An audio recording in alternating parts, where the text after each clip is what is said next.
Streaming now, this is the Wood TV Live Desk. And good afternoon, everyone. Phil Pinarski here with the News 8 Live Desk. Hope you're all having a wonderful start to your day. Storm teammate meteorologist Scott Larson is now joining us on the Live Desk here, as much of West Michigan has probably already seen a little bit of snow at least, and we're only going to be seeing a lot more as time goes on. Scott's going to be here to break down everything of what we've seen so far, what we're going to be seeing over the next couple of hours, and then also what we can expect heading into the weekend and early next week. Scott, thank you so much for being here today. Thanks for having me, Phil. Of course, and before we get into that, I do want to remind everybody watching on YouTube right now that if you do have any questions, we're going to try to get to as many as we can, but if you do have any questions for Scott, feel free to leave them down in the comment section, and like I said, we'll try to get to as many as we can. But Scott, first things first, talk to us about some of the things that we have seen today all across West Michigan, really something that I know you and the rest of Storm Teammate have really been kind of keeping an eye on over the past couple of days. Well, Phil, we've been anticipating this for a little while now, this winter storm. We've seen some very isolated bands of snow setting up, and they've been at their most intense as you move north of Muskegon. You can see a couple of the totals there through this morning. Mears received over 9 inches of accumulation, Ludington at about 5 inches. That was as of 8:15. I did see a photo a little while ago of about 9 inches of snow there also. So some heavy snow has fallen. It's been pretty much contained into Oceana and Mason counties, the northwestern part of our coverage area. They're north of Muskegon along the lakeshore. Scottville also received about 4 inches of snow. So we have seen some of those flakes flying around to here in Grand Rapids, starting to cover up some of the grassy surfaces. We'll get a look at a couple of our cameras here. As we look outside in Allendale, you can see maybe an inch of fresh accumulation there, just starting to cover up the grass.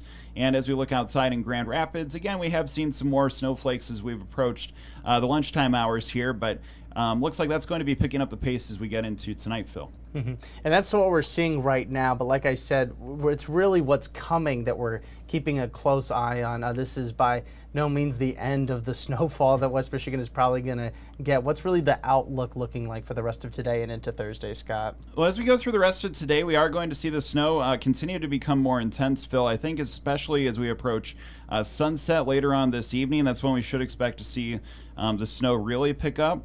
I'm going to flip over to our timeline here for the snow. Again, it looks like as we approach sunset in particular, that's when we'll start to see some moderate to heavy snowfall rates. That's also going to be coupled with the onset of some very strong winds. We could have gusts between about 30 and 40 miles per hour. That'll be coupled with the heavier snow coming down. Early tomorrow morning, there will still be some problems with blowing snow. The falling snow rate will probably begin to subside a little bit, but low visibility and bitterly cold conditions. We could see those feels-like temperatures dip below zero for a little while tomorrow morning. Then through tomorrow afternoon, it looks like we'll have some improvement. The wind will start to settle down. The snowfall rates will gradually diminish. So again, we are continuing to watch that. Really, as far as the snow goes, we aren't expecting to have any big changes with the outcome here. As you move west of US 131, in particular, that's where we're going to have those 6+ inch snowfall accumulations most common, and that could extend further inland south of Grand Rapids into Berry County, approaching Hastings. Grand Rapids still in line for about 4+ inches of snow. And then along the periphery, you can see in that lighter shade of blue, further east of US 131 and then south of I-94, probably an outcome of about 2 to 4 inches of snow. But even with the lighter totals, we're still expecting to have some travel impacts because the wind is going to be gusting between 30 and 40 miles per hour. So low visibility could be pretty difficult for road crews to keep the roads clear. I kind of want to focus now on just these next couple of hours that we're going to be experiencing. You said that even though the snowfall the falling snow might start to diminish a little bit, the blowing snow, the cold temperatures, high winds, all of that stuff really playing into what could potentially be a pretty dangerous commute on Thursday. Is that safe to say? Or really, what are sort of the impacts that we might be feeling just from this snow storm in general?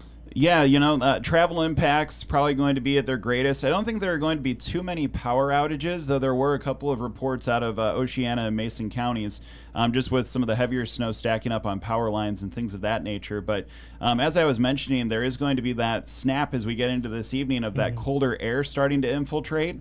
And with that comes the wind. You can see on wind gust futurecast at 7 o'clock tonight, we'll have gusts ranging between about 30 and 40 miles an hour, and it really takes a while to ease off. There at 5 in the morning on Thursday, we'll still have gusts around 35 miles per hour in Grand Rapids. It's not really until we get to tomorrow afternoon that we'll start to see the wind diminish. So again, even as the snowfall rates fall apart later into the day tomorrow, that wind is still going to be certainly feeling cold and blowing the snow around.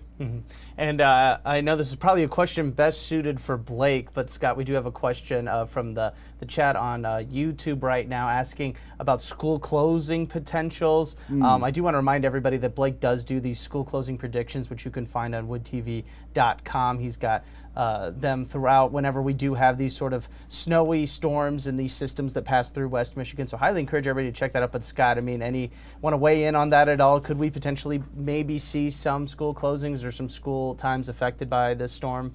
You know, I think it's possible, Phil. I think there could be some delays in particular tomorrow morning.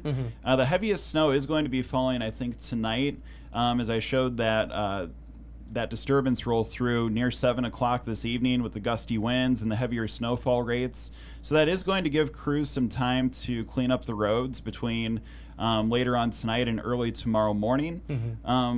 But again, I think there could be some delays. I know that Blake works on like a 5-point scale. I think that he has a 3 assigned to tomorrow for some of the lakeshore communities. Again, points north of Muskegon have really received a lot of snow. I think that that's probably where there's the greatest potential of having some delays or closures happen. But not out of the question, but I don't think they'll be too widespread as far as the closures go for tomorrow. And again, highly encourage everybody, head on over to woodtv.com and kind of keep an eye on those school closing predictions from Blake over there.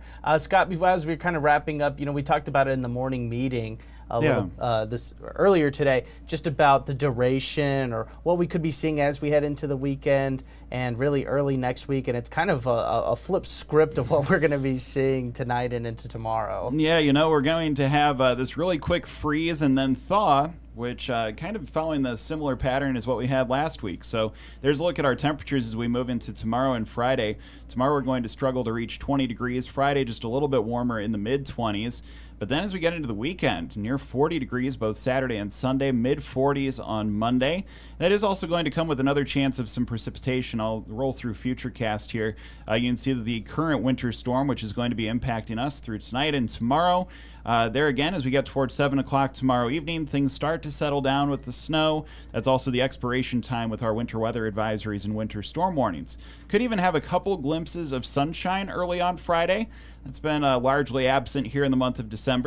Moving toward the middle of the day on Saturday, you can see the arrival of some more clouds and eventually that system which will bring at first potentially a little bit of a mix, some rain and snow as we get into Saturday evening, and then purely rain through the day on Sunday. So that snow is going to be vanishing rather quickly, and things will get sloppy into early next week. Definitely something to keep an eye on, and I know that, Scott, you and the rest of Storm Team 8 are also going to be keeping a really close eye on everything as it develops, not just today, but again, as we enter through the rest of the weekend and into early next week. So, Scott, thank you so much for stopping by. We really do appreciate it. Thanks, Phil. Of course, I want to thank everybody else for tuning into this latest edition of the News 8 Live Desk. I'm Phil Penarski, and we hope you have a great rest of your day.